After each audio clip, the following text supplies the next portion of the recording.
6 വയസ്സുകാരിയുടെ കൊലപാതക കേസിൽ അന്വേഷണ ഉദ്യോഗസ്ഥന് വീഴ്ച പറ്റിയെന്ന കോടതിയുടെ വിധിപ്പകർപ്പിൽ അന്വേഷണ ഉദ്യോഗസ്ഥന്റെ വിശ്വാസ്യത സംശയകരമാണ്.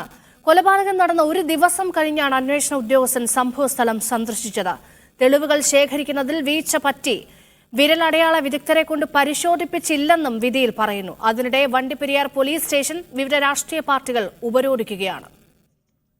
സിജോ വർഗീസ് ചേരുന്നുണ്ട് വിവരങ്ങൾ നൽകാൻ. സിജോ, പോലീസ് വീഴ്ച കൃത്യമായി ചൂണ്ടിക്കാട്ടുകയാണോ ഇപ്പോൾ ഈ വിധി പകർപ്പിൽ?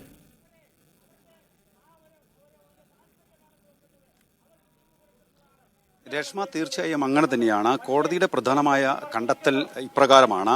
6 വയസ്സുകാരിയുടേത് കൊലപാതകം തന്നെയെന്ന് കോടതി ഉറപ്പിച്ച് വ്യക്തമാക്കുന്നു. അന്വേഷണ ഉദ്യോഗസ്ഥന് വീഴ്ച പറ്റിയെന്നും കോടതി കണ്ടെത്തിയിട്ടുണ്ട്. കൊലപാതകം നടന്ന ഒരു ദിവസത്തിന് ശേഷം മാത്രമാണ് ഈ അന്വേഷണ ഉദ്യോഗസ്ഥർ ഈ സംഭവം നടന്ന സ്ഥലം സന്ദർശിച്ചത്. തെളിവുകൾ ശേഖരിക്കുന്നതിൽ വീഴ്ച പറ്റിയിട്ടുണ്ട്. ഒപ്പം തന്നെ അന്വേഷണ ഉദ്യോഗസ്ഥന്റെ വിശ്വാസ്യത അത് സംശയകരമാണെന്ന നിരീക്ഷണവും കോടതി നടത്തിയിരിക്കുന്നു.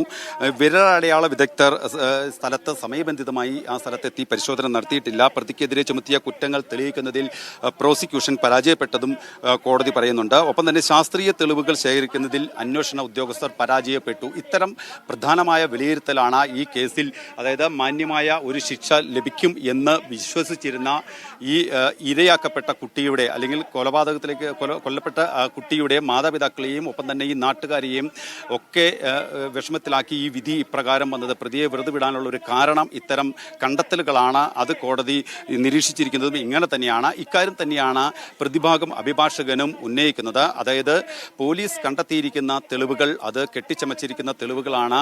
ബോധപൂർവം ഈ പ്രതിയെ സ്ഥാനത്തുണ്ടായിരുന്ന ആളെ പ്രതിയാക്കാൻ വേണ്ടി കെട്ടിച്ചമച്ചതാണ്. ആ തെളിവുകൾ ശേഖരിക്കുന്നതിൽ വിശ്വാസ്യത ഉണ്ടായില്ല എന്നും പുനരന്വേഷണം വേണം. യഥാർത്ഥത്തിലുള്ള പ്രതി ഇപ്പോഴും പുറത്താണ്. ആ പ്രതിയിലേക്ക് എത്തേണ്ടതുണ്ട് എന്നാണ് ഈ പ്രതിഭാഗം അഭിഭാഷകൻ വ്യക്തമാക്കുന്നത്. അതേസമയം തന്നെ പ്രോസിക്യൂഷൻ പറയുന്നത് പോലീസിന് വീഴ്ച പറ്റിയിട്ടില്ല എന്ന് തന്നെയാണ്. ഇത് ശരിയായ രീതിയിലായിരുന്നു കേസന്വേഷണം.